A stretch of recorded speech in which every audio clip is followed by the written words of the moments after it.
ரெட்டத்தனையான ஒரு பலன் உங்களுக்கு வரப்போகுதுன்னா அதுக்கு முன்ன அறிகுறி உங்களுக்கு வரும். உங்கள் குடும்பத்தில் உங்கள் வாழ்க்கையில் ரெட்டத்தனையான ஆசீர்வாதம் எப்போ வரப்போகுது?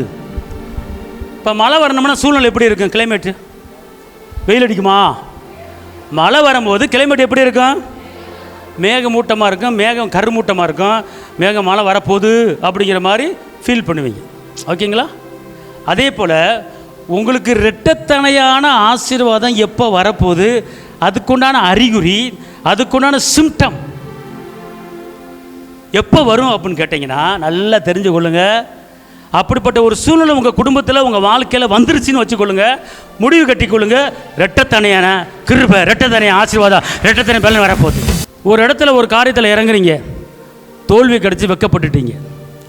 ஒரு வேலைக்கு போகிறீங்க, இன்டர்வியூ அட்டென்ட் பண்ணுறீங்க, கிடைக்கல, தோல்வி ஆகி போச்சு, வெக்கப்பட்டுட்டீங்க.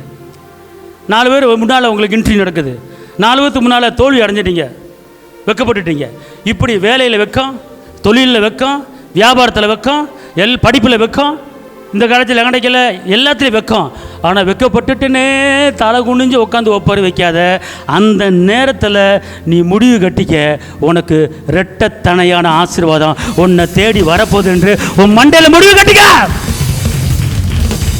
கர்த்தர் நெருக்கத்தை பெருக்கமாக மாற்றுறவர், துக்கத்தை சந்தோஷம் மாற்றுறவர். இங்கே இருங்க, நல்லா தெரிஞ்சு கொள்ளுங்க.